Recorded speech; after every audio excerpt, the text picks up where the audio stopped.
और हम एकजुट करने की बातें तो करते हैं हिंदू समाज को, मगर फिर कोई एक राजा का गलत निर्णय आ जाता है और यूजीसी जैसा वो काला कानून ला लेता है कि वो ब्राह्मण क्षत्रिय वैश्य सेवक को बांटने का काम करता है। ये अधर्म है। मैं नहीं जानती धर्म क्या है अधर्म क्या है। मैंने तो जो गीता जी में श्री कृष्ण भगवान ने सिखाया वो धर्म और अधर्म को मैं मानती हूं बहुत सिंपल लैंग्वेज में। तो ये अधर्म है।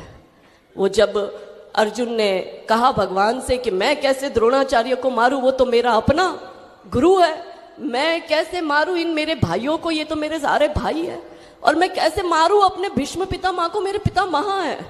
तो कृष्ण भगवान ने उत्तर दिया।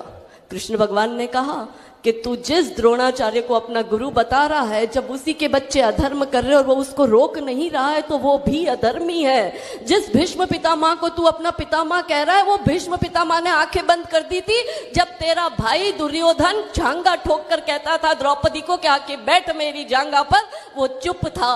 और ये तेरे भाई वो तो चीर हरण कर रहे थे।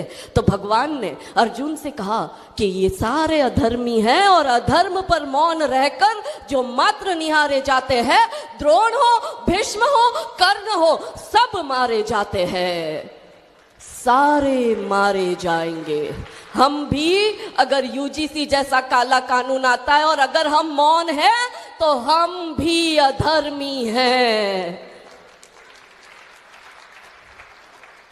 क्यों हमें जातियों में बांटा गया? कोई संत थोड़ी जाति में बांट रहा है। ब्राह्मण को तो वैसे ही बदनाम किए हुए हैं और फिर गालियां भी ब्राह्मणों को देते और कॉलेजों में नारे लगते, ब्राह्मण तेरी कब्र खुदेगी। क्यों खुदेगी ब्राह्मण की कब्र? तिलक तराजू और तलवार इनको मारो, जूते चार। क्यों जूते मारे हमें? और ये नारे लगाते हैं कि ब्राह्मण भारत छोड़ो, तुम्हारा लहू बहेगा। क्यों बहेगा लहू?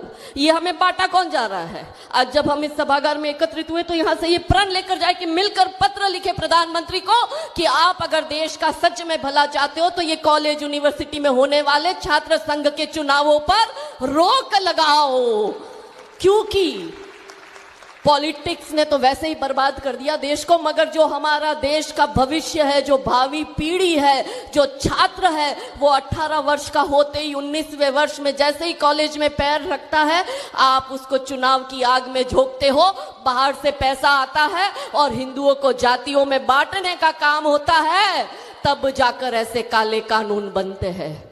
चुनाव से पहले कहते हैं एक है तो सेफ है, बटोंगे तो कटोंगे, और चुनाव के बाद यही नेता कहते हैं हिंदुओं को बांटो और इन्हीं को काटो। ये नहीं चाहते कि हिंदू समाज एक होकर रहे, संगठित होकर रहे, क्योंकि इन्हें पता है कि अधर्मियों से लड़ने के लिए तो हिंदू समाज एक होकर लड़ लेगा, मगर हिंदू समाज जब एक होगा तो मजबूत हो जाएगा।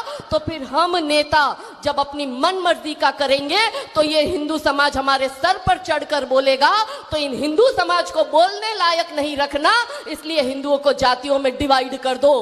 और दुख मुझे इस बात का होता है, गुरुदेव का हम आपका इशारा समझ चुके हैं, दुख हमें इस बात का होता है कि जब हमारे नेता ये कहते हैं, और उत्तर प्रदेश की धरती से कहते हैं, और इस धरती पर आई इसलिए बोल के जाऊंगी क्योंकि हम भी श्री राम के वंशज हैं, तो हमको राम जी ने अधर्म के खिलाफ बोलना सिखाया है। तो दुख इस बात का होता है कि जब उत्तर प्रदेश का एक नेता जो खुद संत बन के बैठे हैं, वो ये कहते हैं कि 90% वालों को तुम 10% वाले ये कहोगे, ऐसे यूजीसी के कानून आके रहेंगे और तुम्हें चुपचाप स्वीकारने हैं।